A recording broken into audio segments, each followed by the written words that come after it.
Alright, hello everyone, it's Happy, and today we have a special tank that is coming to Blitz very soon. It is the 114 SP2. This is a Chinese Tier 10 heavy tank that is very similar to the 60 TP Lewandowskiego and the E100 and of course the VK72. So it's going to be very similar to these tanks, and I'm going to be getting into it one by one. So first of all, let's take a look at the armor profile. As you can see on the screen, it does look like the armor profile on this thing is going to be very, very good. And of course, from standard ammunition on heavies, light tanks and mediums, it's going to be a pain to penetrate this tank. However, as soon as you switch to gold, this tank can start being penned very, very easily, especially by heavies.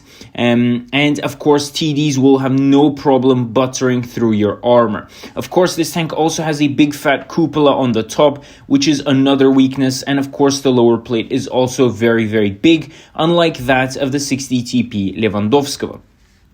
So the armor is there, but at the same time, I would say it's not the greatest armor profile. I mean, the E100 is hard to pen into the signs with, heat, for example. But this tank, I'm not 100% sure how it's necessarily going to work out.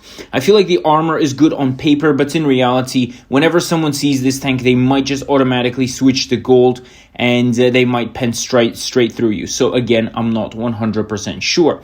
Now, when it comes to the gun, we have 620 alpha, which is less than the 60 TP and E100, but we do have a faster reload, right?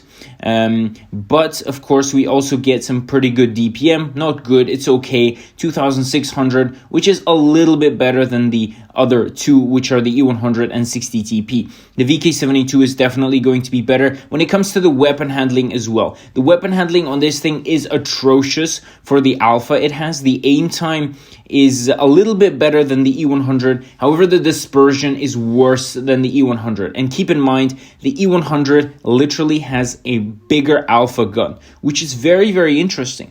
And of course, on top of that, we have some okayish mobility, I guess. 32 kilometers forward, while the E100 only has 30.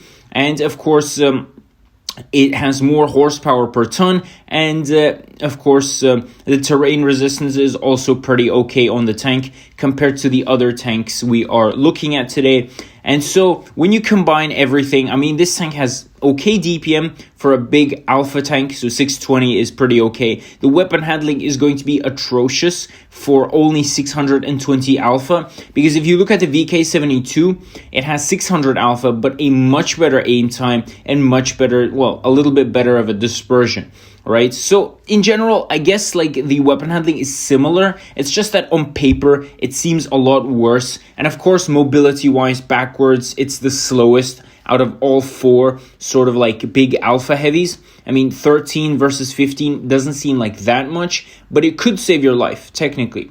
And of course, 32 is the same as the VK72, but then again, the 114 SP2 has a better horsepower per ton, and of course, better terrain resistance than the VK72. So taking that into account, I guess the mobility is better, but at the same time, it's not. I mean, it's not like you're going to be that much faster than a VK72. You're just going to be able to gain that 32 a little bit faster, and that's pretty much it. So overall, if we look at this tank, I feel like it's nothing really that special. It is a cool feature to the game. We have more variety, but then again, I wouldn't say this is an OP tank or a crazy tank. I'd say this is a good tank. You can do good damage in it, and you can have fun in it. But of course, you shouldn't really expect something spectacular, something OP, and that is also good for the game. I'm not saying every new tank has to be really, really good, and it's fine. It's completely okay that the tank is average for its tier and its performance. So tell me what you guys think about this new Chinese monster in the comment section below, and with that, Happy is out, and I'll definitely see you guys next time. Bye bye.